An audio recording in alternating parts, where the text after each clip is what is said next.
நமஸ்காரம். ஸ்ரீ ஆண்டாள் ரங்கமன்னார் திருவடிகளே சரணம். இன்னைக்கு 13ஆம் நாள் பாசுரம். புள்ளின்வாய் கீண்டானை பொல்லா வரக்கனை கிள்ளிக் களைந்தானை கீர்த்திமை பாடிப்போய் பிள்ளைகள் எல்லாரும் பாவை களம்புக்கார் வெள்ளி எழுந்து வியாழ முருங்கிற்று புள்ளும் சிலம்பினகான் போதரி கண்ணினாய் குள்ளக் குளிரக் குடைந்து நீராடாதே பள்ளி கிடத்தியோ பாவாய் நீ நன்னாளால் கள்ளம் தவிர்ந்து கலந்தேலோர் எம்பாவாய். இன்றைய தினம் பாசுரத்தில் ஆண்டாள் எழுப்பக்கூடிய இந்த தோழி ஒரு கண்ணழகி. அழகான கண்களாம் அவளுக்கு. கண்ணன் கண்கள் அழகு, கண்ணன் கண்களில் எல்லாரும் மயங்குவா அப்படின்னா, இந்த தோழியோ என் கண்ணழகில் கண்ணன் மயங்கட்டும், அவனே என்னை தேடி வரட்டும் அப்படின்னு இவள் படுத்துன்னு தூங்கின்னு இருக்கா. அந்த தோழியை தான் இந்த பாசுரத்தில் எழுப்புறா. இப்போது நேற்றைய தினம் பாசுரத்தில் ராமனை பார்த்து மனத்துக்கினியான் அப்படின்னு ஆண்டாள் பாடினா. அதனால இந்த கோஷ்டிக்குள்ளே இப்போ ஒரு சின்ன மோதல் ஏற்படுறது. என்னன்னா, ஒரு தரப்பு கண்ணனுக்காக பேசுறது, இன்னொரு தரப்பு ராமனுக்காக பேசுறது. இந்த கோஷ்டியில் 2 பக்தர்களும் இருக்கா, ராம பக்தாலும் இருக்கா, கிருஷ்ண பக்தாலும் இருக்கா. அதனால சொல்கிறாளாம், இந்த நோன்பு நோற்கிறது யாருக்கு மற்றும் எதுக்காக? கிருஷ்ணானுபவத்தை அடையணும், கண்ணனை அடையணும், இதுக்காக தானே இந்த நோன்பே நோர்க்கிறோம். அப்படி இருக்க அது எப்படி நீங்கள் ராமனை பார்த்து மனத்துக்கினியான்னு பாடலாம்? எங்கள் கண்ணன் தான் மனத்துக்கினியான், அவனல்லையோ கொண்டாடி இருக்கணும் அப்படின்னு ஒரு தரப்பு சொல்கிறது. இன்னொரு தரப்போ ராமனை மனத்துக்கினியான்னு சொன்னது தானே சரி. ஏன்னா சீதைக்காக அரும்பாடுபட்டு சீதையை மீட்டவன் அந்த ராமன் தானே. இந்த கிருஷ்ணனோ எங்கள் மனசில் இருக்கிற வேதனையை துளியும் புரிஞ்சுக்காம எங்களை ஏங்க வச்சில்லையோ பார்க்குறான். அதனால கட்டாயம் ராமன் தான் மனத்துக்கினியான், அந்த வார்த்தை ராமனுக்கு தான் ஏற்றது அப்படின்னு இந்த கோஷ்டி சொல்கிறது. இப்படி 2 பக்கமும் மாறி மாறி பேசின்னு இருக்க நடுவில் ஒரு தோழி எழுந்து பதில் சொல்கிறா. இந்த மாதிரி அறியாமையில் பேசுவாளா? எந்த நேரத்தில் ஒரு மனுஷன் சட்டை போட்டுண்டாலும் உள்ளே இருக்கிற அந்த உடலோ அந்த உடலுக்குள்ளே இருக்கிற அந்த ஆத்மாவோ ஒன்று தான் இல்லையா? அந்த மாதிரி பகவான் எத்தனை அவதாரம் எடுத்தாலும் அவன்தான் மகாவிஷ்ணு, அவன்தான் ஸ்ரீயப்பதியான ஸ்ரீமன் நாராயணன், அதில் எந்த மாற்றமும் இல்லையே. அதனால ராமன் தான் கண்ணன், கண்ணன் தான் ராமன். ஒரு அவதாரத்துலேயும் ஒரு தத்துவத்தை பெருமாள் நம்மளுக்கு சொல்லி கொடுக்குறாரே ஒழிய இதை வச்சு பேதம் பார்க்கலாமோ அப்படின்னு அந்த தோழி எழுந்து சொல்ல இவா எல்லாரும் சமாதானமாறா. இப்போ ஆண்டாள் பார்த்தா, கிருஷ்ணனை சொன்னா அவா சொல்ல போறா, ராமனை சொன்னா இவா சொல்ல போறா, 2 பேரையும் இந்த பாசுரத்தில் சேர்த்து பாடிடுவோம் அப்படின்னு முதல் 1.5 வரியில ராமனை பற்றியும் கண்ணனை பற்றியுமே சொல்றா. புள்ளின் வாய் கீண்டானை பொல்லாவரக்கனை கிள்ளி களைந்தானை அப்படிங்கிறா. புள்ளின் வாய் கீண்டானை அப்படிங்கிறது கண்ணனை சொல்றா. புல் அப்படின்னா பறவை, அந்த பறவையினுடைய வாயை பிளந்து கொன்றானே அப்படின்னு கண்ணனை குறிக்கிறா. முன்னொரு சமயம் ஆயர்பாடியில் யமுனா நதிக்கரையில் கண்ணனும் மற்ற குழந்தைகளும் மாடுகள் மேய்ச்சின்னு இருக்கா. அப்போது எல்லாரும் யமுனையில் இறங்கி விளையாடின்னு இருக்கா. கண்ணன் மட்டும் கரையில் நின்றுன்னு இருக்கான். அப்போது பகன் அப்படிங்கிற ஒரு அசுரன் கொக்காக வேடம் தரித்து கண்ணனை கொல்றதுக்காக அந்த இடத்துக்கு வந்திருக்கான். தன்னுடைய அலகால அந்த மூக்கால கண்ணனை இப்படி கொத்தினான்.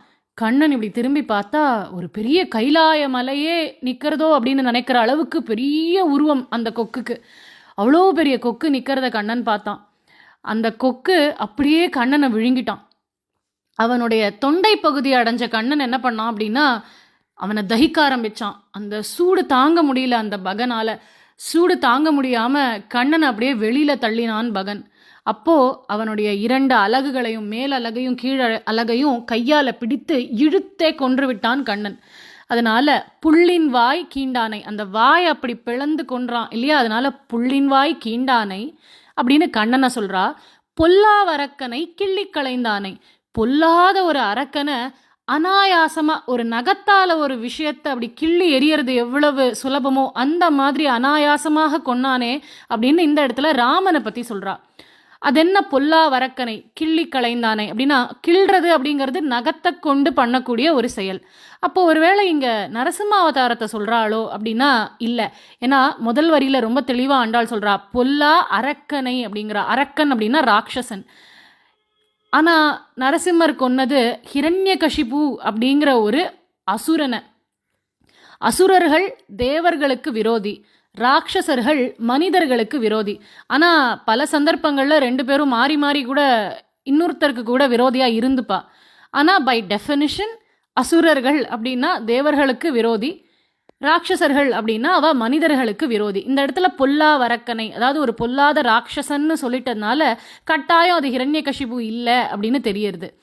அவனை அப்படி நகத்தை கொண்டு கிள்ளி எறிவது போல ரொம்ப சுலபமாக அவன் கதையை ராமன் முடிச்சார் அப்படிங்கிறா. அதே மாதிரி பொல்லாவரக்கனை அப்படிங்கிறா. எதுக்கு அந்த பொல்லாவரக்கன்ற வார்த்தை சொல்லணுமா அப்படின்னா, ஆமாம் சொல்லணுமே.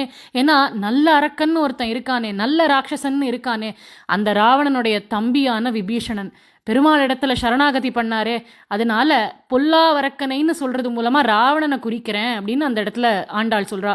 பொல்லாவரக்கனை கிள்ளி களைந்தானை, அப்படி அவனை கிள்ளி களைவது போல் அவன் கதையை முடிச்சானே, அந்த ராமனையும் அந்த கண்ணனையும் ஒரு சேர அவர்களுடைய கீர்த்தியை பாடிக்கொண்டு, கீர்த்திமை பாடிப்போய் அவர்களுடைய புகழை பாடிக்கொண்டு பிள்ளைகள் எல்லாரும் பாவை களம் புக்கார். எல்லா பிள்ளைகளும் உன்னை தவிர எல்லாருமே பாவை களத்துக்கு போயாச்சு. எந்த இடத்துல இந்த நோன்பு நடக்க போகிறதோ அதுக்கு பாவை களம்னு பேர்.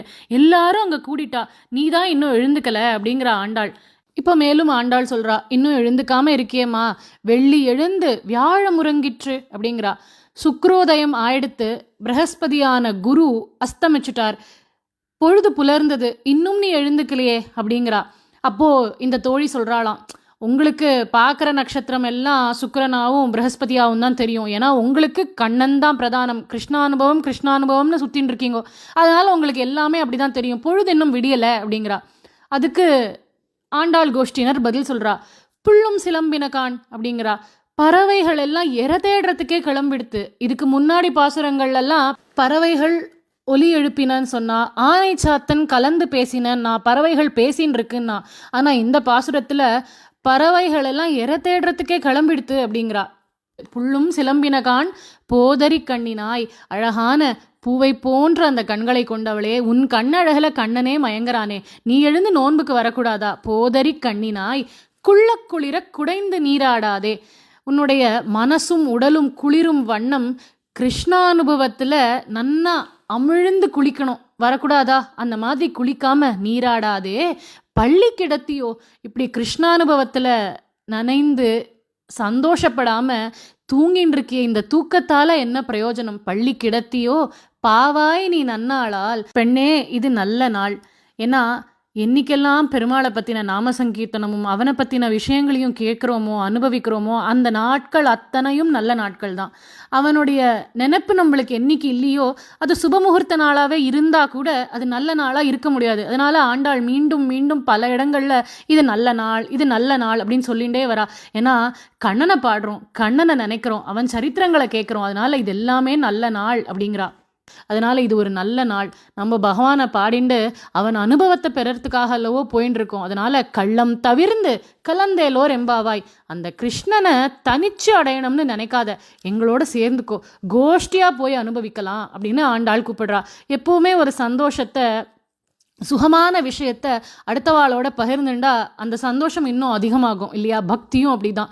அந்த சத்சங்கத்தோடு சேர்ந்தா பக்தி இன்னும் மணக்கும், இன்னும் ஆழ்ந்து அந்த உணர்ச்சியில் நம்மளால் இருந்து திளைக்க முடியும். அதனால் அந்த கள்ளம் தவிர்ந்து நீ தனியாக அனுபவிக்கணும்னு நினைக்காம எங்களோட சேர்ந்துக்கோ அப்படின்னு ஆண்டாள் இந்த தோழியை இந்த பாசுரத்தின் மூலம் எழுப்புறா. இந்த பாசுரம் ஆரம்பிக்கிறச்சே ஆண்டாள் புள்ளின் வாய் கீண்டானை பொல்லாவரக்கனை அப்படின்னு ஆரம்பித்தா.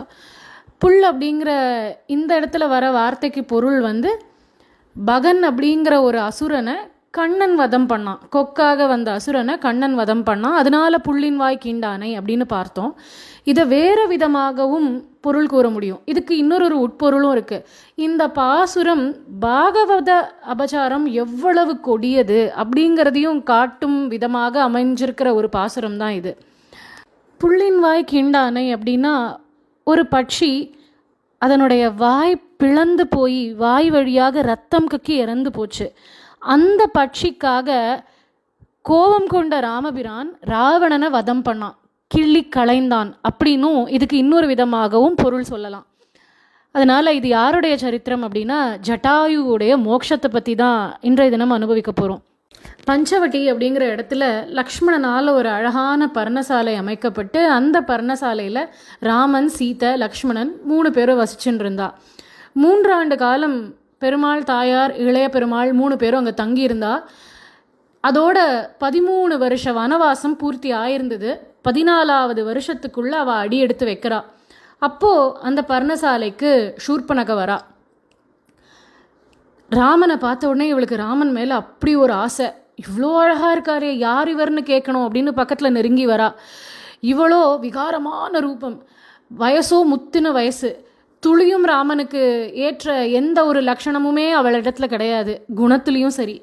இப்படி ராமனை நோக்கி வந்து ராமன்கிட்ட கேட்குறா, யாருப்பா நீ? ஒரு பக்கம் பார்த்தா முனிவர் மாதிரி தலையில் ஜட்டாமுடி, ஆனால் கூட மனைவி வேற வந்திருக்கா, கையில் வில் அம்புன்னு இருக்குது ராஜாக்கள் மாதிரி. யார் தான் நீங்கள் சொல்லுங்கோ, இதுவோ ராட்சசர்கள் வசிக்கக்கூடிய இடம், இந்த பகுதியில் உங்களுக்கு என்ன வேலை அப்படின்னு விசாரிக்கிறா சூர்பனக.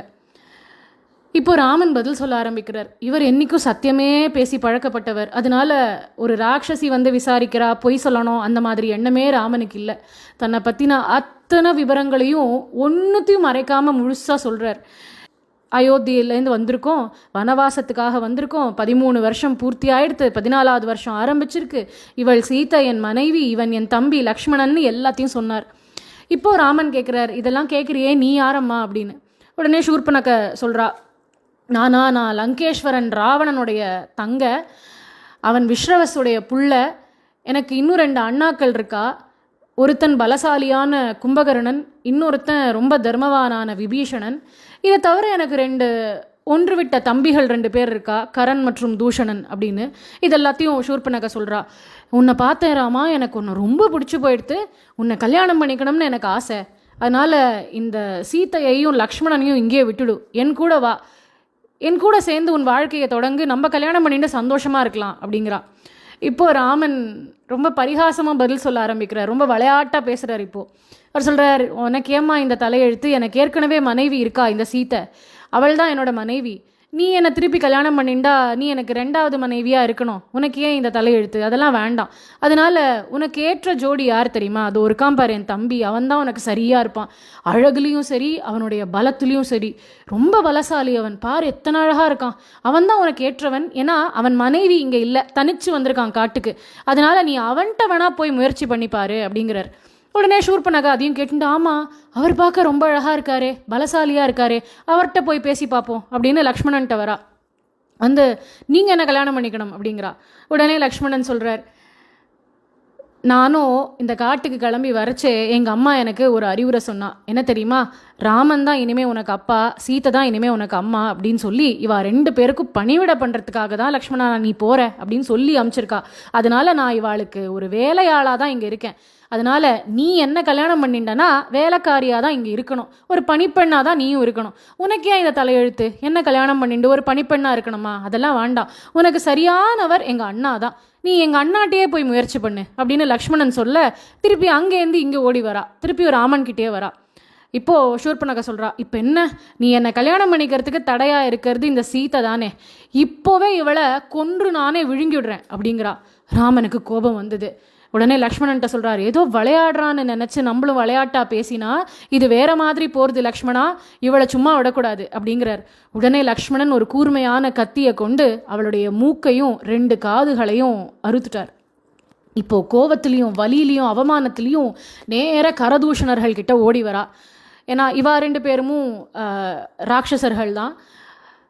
கரதூஷணா கிட்ட வந்து இந்த மாதிரி ராம லக்ஷ்மணா சீத்தைன்னு 3 பேர் வந்திருக்கா அயோத்தியாலேருந்து, ரொம்ப பராக்கிரமசாலியாக இருக்கா, அந்த சீத்தையோ பேரழகியாக இருக்கா, நான் அந்த ராமனை கல்யாணம் பண்ணிக்கணும்னு ஆசைப்பட்டேன், கடைசியில் என்னை இந்த மாதிரி என்னுடைய அங்கத்தை இந்த மாதிரி செதைச்சுட்டா அவாதான் அப்படின்னு சொல்ல, கரண் தன்னுடைய படையை அனுப்பி வைக்கிறான். முதல்ல சில வீரர்களை அனுப்பிச்சான், 14 பேரை அனுப்பிச்சான்.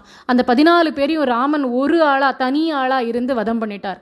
அடுத்து 14,000 பேர் கொண்ட சேனையை கரண் அனுப்புகிறான், அதில் அவனும் கூட சேர்ந்து போகிறான். 14,000 பேரையும் ராமன் தனி ஒருவரா அவர் மட்டுமே இருந்து அந்த படை அத்தனையும் அழிச்சார். அதில் அகம்பனன் அப்படிங்கிற ஒரே ஒருத்தன் மட்டும் தப்பிச்சிட்டான், நேர லங்கைக்கு ஓடினான். ராவணன்ட்ட வந்து சொல்கிறான், அங்கே ராட்சச குலத்தையே வதம் பண்ணிட்டான் ராமன் ஒருத்தன், அவனுடைய தம்பி லக்ஷ்மணனும் கூட வந்திருக்கான், மனைவி சீத்தையோட வந்திருக்கான்.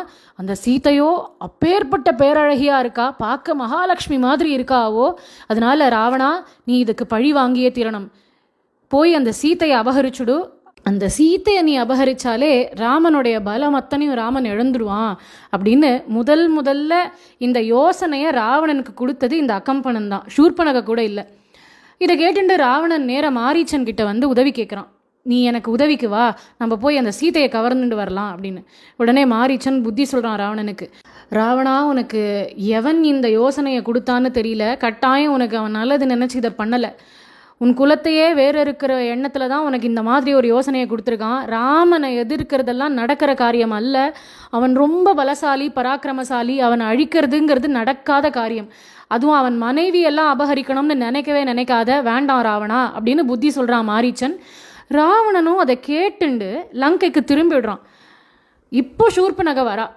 நேர ராவணனை வந்து பார்த்து, நீ ஏதோ ஒரு பராக்கிரமசாலின்னு நினச்சேன், ஆனால் உனக்கு துளி கூட உன் நாட்டு மேலேயோ உன் ராஜ்யத்து மேலேயோ அக்கறை இல்லை போல இருக்கு. அங்கே 14,000 பேர் ராட்சசால வதம் பண்ணியிருக்கான் அவன். நீ அங்கே போய் அவன் மனைவியை அபகரிக்காமல் இங்கே இன்னும் உட்கார்ந்துட்டு இருக்கியே அப்படின்னு தூண்டி விட ஆரம்பிக்கிறா சூர்பனகை. அகம்பனன் ராவணனுக்கு கோபத்தை தான் உண்டு பண்ணி பார்த்தான். ஆனால் சூர்பனகை வேற ஒரு அஸ்திரத்தை கொண்டு ராவணன்கிட்ட பேச ஆரம்பிக்கிறா. அது என்னது அப்படின்னா, ஆசையை வளர்க்கிறா. சீத்தையை பற்றி பேச ஆரம்பிக்கிறா சூர்பனகை. அந்த சீத்தை எப்பேற்பட்ட அழகி தெரியுமா?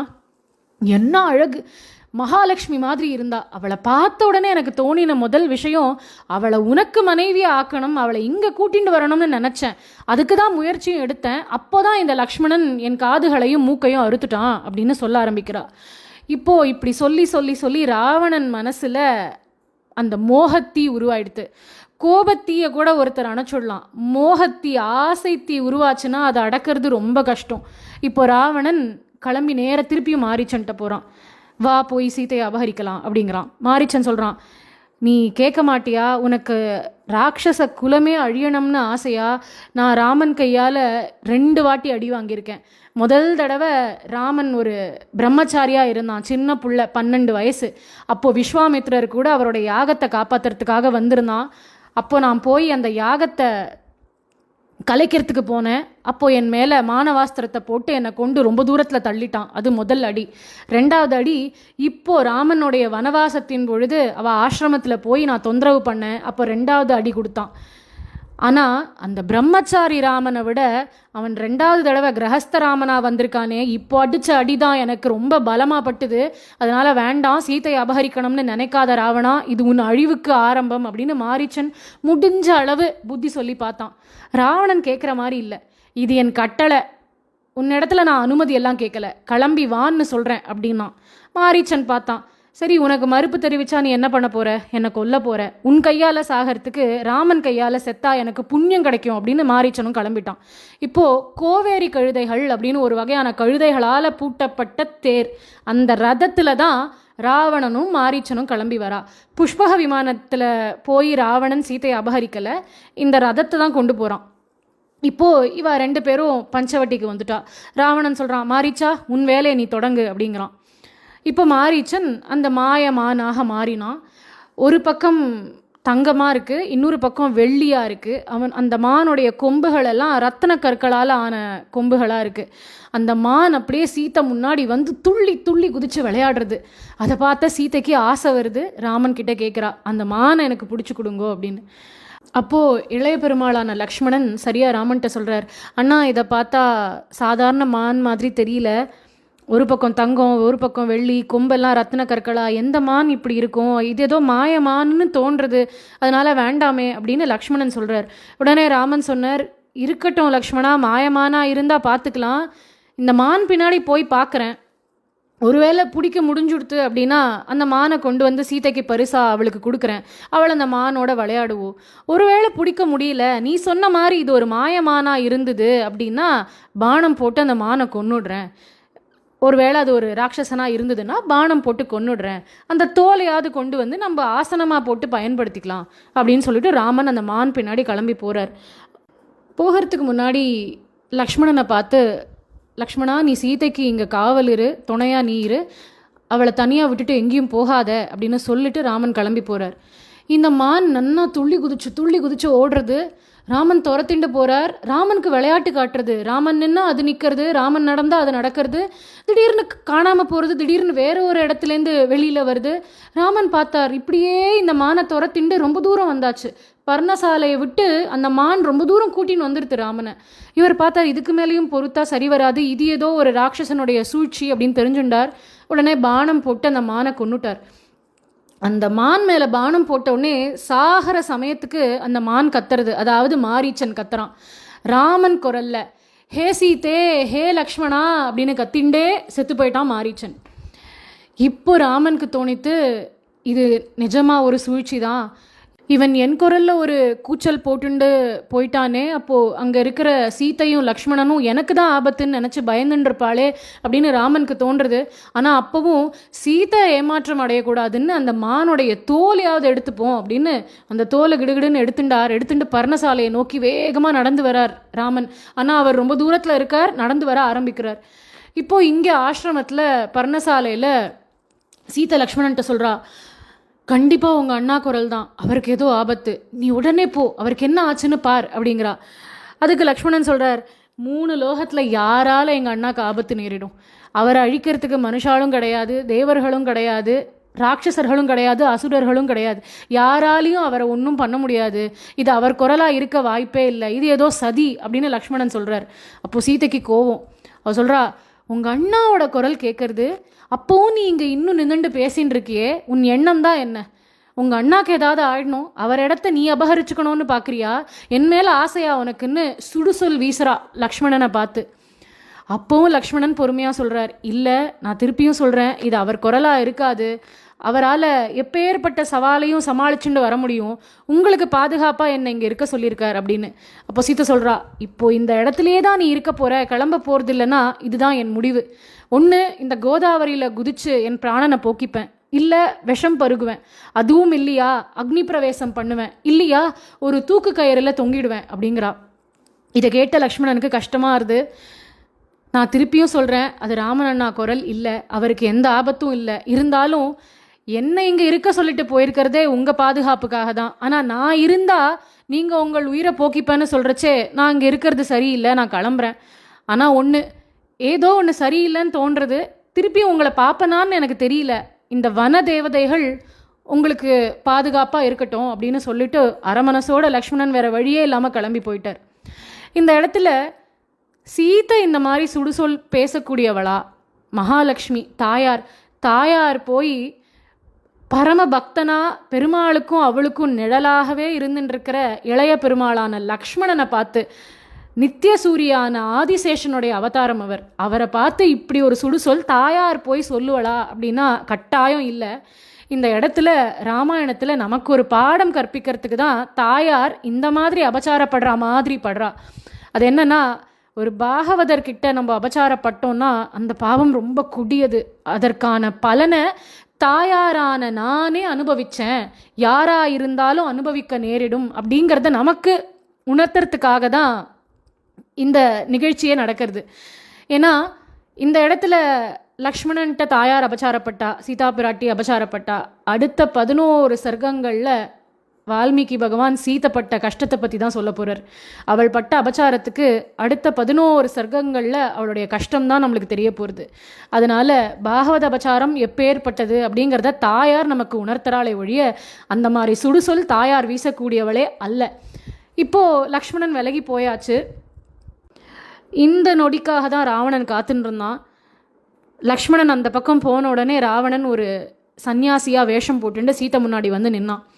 சீத்தை நிஜமாவே இவர் ஒரு சன்னியாசின்னு நினச்சி அவரை அழைச்சி அவருக்கு பண்ண வேண்டிய அதித்தி உபச்சாரங்கள் எல்லாத்தையும் பண்ணினான். நிஜமான சன்னியாசி பார்க்க எப்படி இருப்பாரோ அத்தனை லக்ஷணங்களோடையும் இருந்தானா ராவணன். அதனால சீத்தையே நம்பிட்டா. அப்போது ராவணன் கேட்குறான், நீ யாருமா? அப்சர ஸ்திரீயா, தேவலோக கன்னிகையா, யார் நீ அப்படின்னு. அப்போது சீத்தை தன்னை பற்றி எல்லாத்தையும் சொல்கிறா. அப்புறம் சீத்தை ராவணனை கேட்குறா, நீங்கள் யார் சுவாமி அப்படின்னு.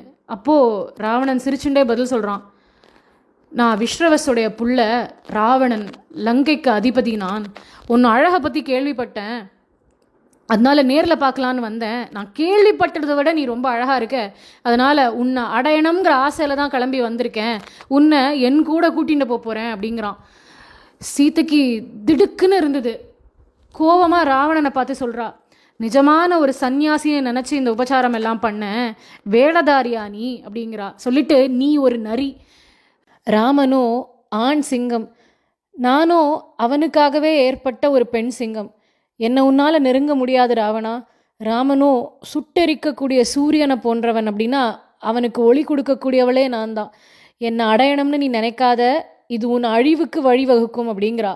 இதை கேட்ட ராவணன் அப்படியே சிரிக்கிறான். சிரித்து தன் சுயரூபத்துக்கு மாறினான். சீத்தையை அவள் கூந்தலை ஒரு கையால் பிடிச்சுண்டான், அவள் பாதத்தை இன்னொரு கையால் பிடிச்சுண்டான். அவளை அப்படியே தூக்கி அந்த கழுதைகளால் பூட்டப்பட்ட ரதத்தில் சீத்தையை அமர்த்தி அந்த ரதம் அப்படியே வானத்தில் பறக்க ஆரம்பிச்சுது. சீதை கதறா உதவிக்கு. அப்போது அங்கே இருக்கிற கோதாவரி நதி, மரங்கள், அங்கே இருக்கிற மலை எல்லாத்த பார்த்து சொல்கிறா, யாராவது ஒருத்தர் ராமன்ட்ட செய்தி சொல்லுங்கோ, யாராவது ஒருத்தர் ராமன்ட்ட செய்தி சொல்லுங்கோ அப்படின்னு. அப்படி இருக்க இவளுடைய கூக்குரல் அங்கே இருந்த கழுகரசனான ஜட்டாயு காதுகளுக்கு எட்டித்து. உடனே ஜட்டாயு ராமனுக்கு ஒரு வாக்கு கொடுத்துருக்கார். ராமா, நீயோ லக்ஷ்மணனோ இல்லாத பொழுது சீதைக்கு காவலா நான் இருப்பேன், அவளுக்கு ஏதாவது ஆபத்து நேரிடுமானால் அவளை காக்கிறதுக்கு நான் கட்டாயம் விரைந்தோடுவேன் அப்படின்னு ஜட்டாயு ராமனுக்கு வாக்கு கொடுத்துருக்கார். இந்த ஜட்டாயு பறந்து வரார். ராவணனுக்கும் ஜட்டாயுக்கும் போர் நடக்கிறது. ஜட்டாயு ரொம்ப தாக்குறார் ராவணனை. அவனுடைய ரதத்தை உடைச்சி போட்டார். அந்த கழுதைகள் அத்தனையும் கொன்னுட்டார். ராவணனுடைய சாரதியையும் கொன்னுட்டார். இப்போ ரதமும் இல்லை, சாரதியும் இல்லை, அந்த ரதத்தில் பூட்டப்பட்டிருந்த கழுதைகளும் இல்லை. இப்போ ராவணனுக்கு அவ்வளவு கோபம். அதனால் கத்தியை உருவினான். அவருடைய 2 ரக்கைகளையும் அவருடைய 2 பாதங்களையும் வெட்டிட்டான். அப்படியே கீழே பூமியில் விழுந்தார். ரத்த வெள்ளத்தில் கிடக்கிறார் ஜட்டாயு. பிராணன் போகிறது. ஆனால் தன் பிராணனை இறுக்கி பிடிச்சின்னு இருக்கார், ராமனுக்கு செய்தி சொல்லணும் அப்படின்னு. இப்போது ராவணன் ரதம் இல்லை, எதுவும் இல்லை, வானத்தில் அப்படியே பறக்கிறான் சீத்தையை தூக்கிண்டு. இப்போ சீத்தையுடைய அவள் தலையில் சூடி இருந்த மலர்கள், அவளுடைய சில ஆபரணங்கள் எல்லாம் கீழே விழருது. இப்போ சீத்தை யோசிக்கிறா, ராமனுக்கு எப்படியாவது இதை தெரியப்படுத்தணும், இந்த ராவணன் கவர்ந்து கொண்டு போயிருக்காங்கிறது ராமனுக்கு எப்படியாவது சொல்லணும் அப்படின்னு யோசிச்சா. அப்போது இவா ஒரு மலையை தாண்டும் சமயத்தில் அந்த மலை மேலே பார்த்தா 5 குரங்குகள் உட்கார்ந்துட்டு இருக்கு. இவ என்ன பண்ணா, தன்னுடைய நகைகள் எல்லாத்தையும் கழட்டி தன் வஸ்திரத்திலேயே ஒரு ஓரத்தை கிழிச்சு அதில் இந்த நகைகள் எல்லாத்தையும் போட்டு ஒரு மூட்டை கட்டி அந்த மூட்டையை அந்த குரங்குகள் இருக்கக்கூடிய அந்த இடத்துக்கு தூக்கி அடிச்சா, விசிறி அடிச்சா. அது அங்கே போய் அந்த 5 குரங்குகள் நடுவில் விழுந்தது. ஆனால் இது எதையுமே ராவணன் பார்க்கல. ஏன்னா அவ்வளவு பயம் அவனுக்கு, ராமன் வந்துட போகிறாருன்னு. அதனால் பின்பக்கம் திரும்பி பார்த்துட்டே மேலே பறந்துட்டு இருக்கான். அதனால் முன்பக்கத்தில் சீதை என்ன பண்ணுறான்றது கூட ராவணனுக்கு தெரியல. இப்போது அவளை லங்கைக்கு கூட்டிகிட்டு போயிட்டான். அங்கே கொண்டு அசோகவனத்தில் சிறை வச்சுட்டான். ஓராண்டு காலம் சீதைக்கு அவகாசம். அதுக்குள்ளே அவளோட மனசை மாற்றிக்கலன்னா உன்னை நான் கொன்று என்னுடைய காலை உணவாக தின்று விடுவேன் அப்படின்னு மிரட்டிட்டு போயிருக்கான். இப்போது மறுபக்கம் லக்ஷ்மணன் ராமனை போய் காட்டில் சந்திக்கிறார். ராமன் அதிர்ச்சியோடு கேட்குறார் லக்ஷ்மணனை பார்த்து, நீ ஏன் லக்ஷ்மணா இங்கே வந்த? உன்னை நான் சீதைக்கு பாதுகாப்பாக பர்ணசாலையிலையோ இருக்க சொன்னேன், நீ ஏன் இங்கே வந்த அப்படின்னு கேட்குறார். அப்போது லக்ஷ்மணன் நடந்ததெல்லாம் சொல்கிறார். இல்லை, உங்களுக்கு ஏதோ ஆபத்துன்னு பயந்துட்டா, அதனால என்னை உடனே கிளம்ப சொன்னா. நானும் எவ்வளவோ சொல்லி பார்த்தேன், நான் போகலை, உங்களுக்கு ஆபத்து எதுவும் இல்லைன்னு. ஆனால் தன் உயிரையே மாய்ச்சிப்பேன்னு சொல்கிறச்சு, அதுக்கு மேலே நான் எப்படி அங்கே நிற்கிறது? அதான் உங்களை தேடி வந்துட்டேன் அப்படின்னு லக்ஷ்மணன் பதில் சொல்கிறார். அதுக்கு ராமன் சொல்கிறார், தப்பு பண்ணிட்டே லக்ஷ்மணா, என் வார்த்தையை மீறிட்டியே, இது எவ்வளோ பெரிய தப்பு. அந்த சீத்தை என்னை நம்பி எனக்காக தானே அவள் காட்டுக்கு வந்தா. இப்போ அவளுக்கு அங்கே என்ன ஆபத்தோ தெரியலையே. ஒருவேளை உன்னை நீ கிளம்பியே ஆகணும்னு நிர்பந்தமாக சொல்லியிருந்தா கூட நீ எங்கேயாவது ஒரு மரத்து பின்னாடி ஒழிஞ்சுட்டு இருந்தாவது அவளுக்கு காவல் காத்திருக்க வேண்டாமா? அதை விட்டுட்டு இப்படி கிளம்பி வந்துட்டே அவளுக்கு என்ன ஆச்சுன்னு தெரியலையே அப்படின்னு பதறார் ராமன். இப்போ 2 பேரும் பர்ணசாலைக்கு வேகமாக வந்து பார்த்தா சீத்தையை காணோம். இவா எதை நினச்சி பயந்தாலோ அதை நடந்துடுது. தேடுறார் சீத்தையை ராமன், அழறார். ஒருவேளை இந்த அசோக மரத்து பின்னாடி எங்கேயாவது ஒழிஞ்சுண்டு என்கிட்ட விளையாட்டு காட்டுறியா சீத்தை, வெளியில் வந்துடு அப்படின்னு கெஞ்சுறார். என்ன கூப்பிட்டாலும் எவ்வளோ கூப்பிட்டாலும் அங்கே சீத்தை இல்லை.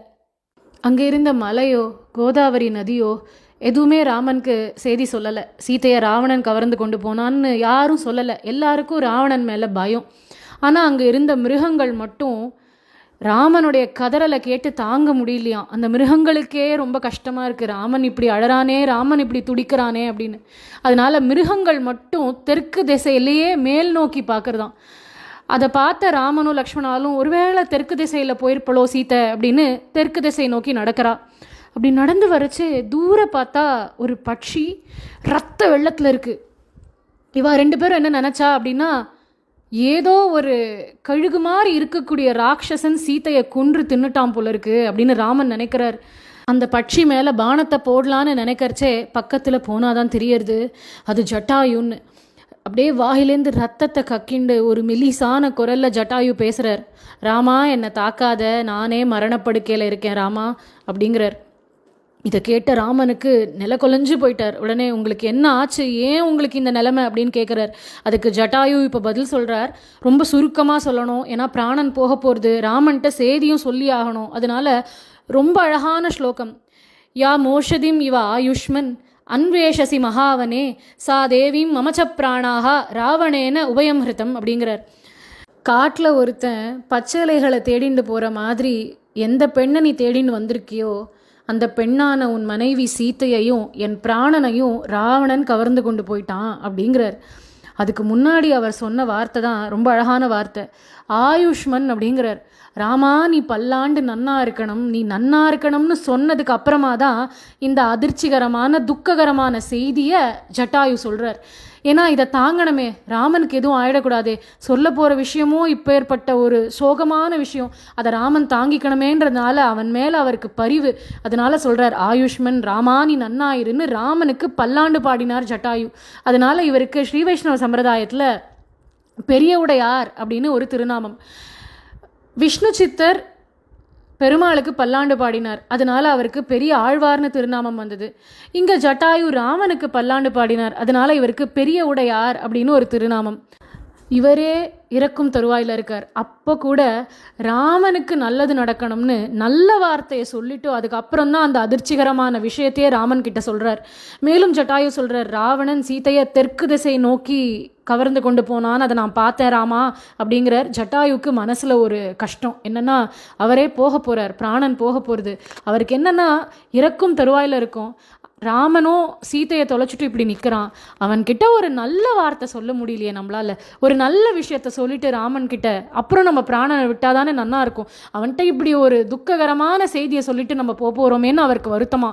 அதனால அந்த நிலைமையில கூட ஜட்டாயு சொல்கிறார், ஏனயாதி முகூர்த்தேன சீதாமாதாய ராவணः விப்ரநஷ்டம் தனம் க்ஷிப்ரம் தத்ஸ்வாமி பிரதிபத்தியதே விந்தோ நாம முகூர்த்தோசௌ சச்சகாகுத்ஸ்த நாபுதத்து அப்படிங்கிறார். அதாவது ராவணன் சீத்தையை கவர்ந்து கொண்டு போன அந்த முகூர்த்தத்துக்கு பேர் விந்தம். விந்தம்ங்கிற முகூர்த்தத்தில் சீத்தையை கவர்ந்து கொண்டு போயிருக்கான். இந்த முகூர்த்தத்துக்கான விசேஷம் என்ன அப்படின்னா, யார் ஒருத்தர் அந்த முகூர்த்தத்தில் எந்த பொருளை தொலைச்சாலும் அந்த பொருள் அவளை விட்டு எப்படி தொலைஞ்சு போச்சோ அதே மாதிரி பத்திரமா திருப்பி அவாக்கிட்டே வந்து சேரும். அதுதான் அந்த முகூர்த்தத்தோடைய விசேஷம். இது எதுவுமே தெரியாத ராவணன் அந்த விந்தம்ங்கிற முகூர்த்தத்தில் சீத்தையை கடத்திண்டு போயிருக்கான். அதனால ராமா நீ ஒன்றும் கவலைப்படாத, வெகு சீக்கிரத்தில் சீத்தை உன்னை வந்து அடைவாள் அப்படின்னு ராமனுக்கு இறக்கும் தருவாயில் கூட ஜட்டாயு சமாதானம் சொல்லிட்டு போகிறார்.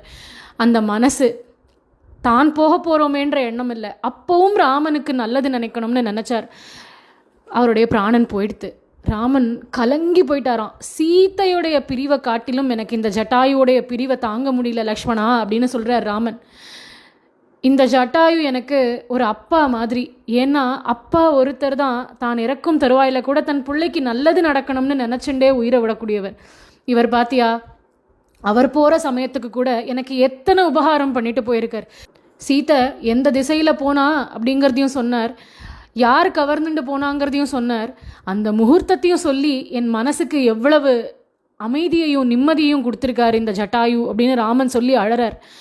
லக்ஷ்மணனை பார்த்து சொல்கிறார், எங்கள் அப்பாவுக்கு தான் அந்திமக்கிரியை பண்ணுற பாக்கியம் எனக்கு கிடைக்கல, ஆனால் இந்த ஜட்டாயுக்கு பண்ண போகிறேன் லக்ஷ்மணா, போய் கட்டைகளை எல்லாத்தையும் சேகரிச்சுண்டு வா அப்படின்னு சொல்லி அந்த கோதாவரி நதிக்கரையில் தகனம் பண்ணுறார். ஜட்டாயுவுடைய ஆத்மா அவர் தேகத்திலேருந்து கிளம்புறது. அந்த ஆத்மாவை பார்த்து ராமன் சொல்கிறார், ஏ புண்ணிய ஆத்மாவே, நான் சொல்கிறேன் நீ வைகுண்டத்துக்கு போ அப்படிங்கிறார், நீ மோட்சம் போவாயாக அப்படிங்கிறார். அந்த ஆத்மாவானது பெருமாள் திருவடியை அடைஞ்சுது, மோட்சத்துக்கு போச்சு. ராமாயணம் பூராவே ராமன் தன்னை பெருமாள்னு எங்கேயும் வெளிக்காட்டிக்கலை. அப்படி இருக்க ஜட்டாயு கிட்ட மட்டும் அந்த ஆத்மாவை பார்த்து, புண்ணியாத்மாவே நீ மோட்சம் செல்வாயாகன்னு எப்படி சொன்னார் அப்படின்னா, அவர் வெளிக்காட்டிக்க விரும்பலை தான். ஆனால் இந்த இடத்துல உணர்ச்சி அவரால் தாங்க முடியல. எப்பேற்பட்ட உயிர் தியாகம் இந்த ஜட்டாயு தனக்காக பண்ணியிருக்கார். போகிற தருவாயிலையும் எப்படி இன்சொல் பேசிட்டு போயிருக்கார். அதனால் அந்த உணர்ச்சியில் தன்னை மறந்து தான் பகவான்றத பெருமாளே இங்கே வெளிக்காட்டினுட்டார். அதனால் நான் சொல்கிறேன் நீ மோட்சம் போனார். அந்த ஜட்டாயுவினுடைய ஆத்மா பெருமாள் திருவடி அடைஞ்சுடுத்து. இப்படி இவருக்கு பெரிய உடையார் அப்படின்னு திருநாமம்னு பார்த்தோம். எதனால் அந்த பெரிய உடையார் திருநாமம் அப்படின்னா, அதுக்கு ரெண்டாவது காரணமும் ஒன்று இருக்குது. பெரிய உடையார் அப்படிங்கிற பெயருக்கு என்ன அர்த்தம் அப்படின்னா, பெரிய செல்வத்தை கொண்டவர்னு அர்த்தம். ஜட்டாயுக்கு எது செல்வம் அப்படின்னா, எப்பவும் ஒரு அப்பாவுக்கு அவருடைய கடைசி காலம் அந்த மரணப்படுக்கையில் அவர் இருக்கிறச்சே பக்கத்தில் அவருடைய பிள்ளைகள் இருந்து அவரை வருடி கொடுத்தா அது அத்தனை சுகமாக இருக்கும். அந்த மரண வலியில் யார் ஒருத்தருக்கு தான் மரணப்படுக்கையில் இருக்கிறச்சே தன் புள்ள பக்கத்தில் இருக்கக்கூடிய அந்த பாக்கியம் கிடைக்கிறதோ அவள் தான் பெரிய செல்வந்தர். அந்த மாதிரி பாக்கியம் தசரதற்கே கிடைக்கல.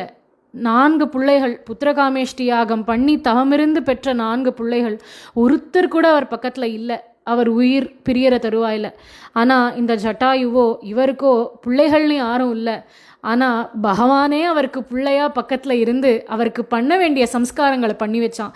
அதனால் இவர் பெரிய செல்வந்தர். அதனால் பெரிய உடையார் அப்படிங்கிற திருநாமம் ஜட்டாயுக்கு கிடைச்சது. இப்படி அந்த புள்ளின் வாய் கீண்டவன் அப்படிங்கிற காரணத்தினால அந்த பொல்லாத அரக்கனான ராவணனை கிள்ளி களைந்தானே அந்த ராமன். அவன் புகழ பாடிண்டு உன் ஆத்து வாசலில் வந்து நிற்கிறோமே, நீ எழுந்து வா அப்படின்னு ஆண்டாள் கூப்பிட இந்த தோழியும் எழுந்து ஓடி வந்து ஆண்டாள் கோஷ்டியோடு சேர்ந்துனுட்டா. நாளைய தினம் நாளைய பாசுரத்தை அனுபவிப்போம். ராதே கிருஷ்ணா.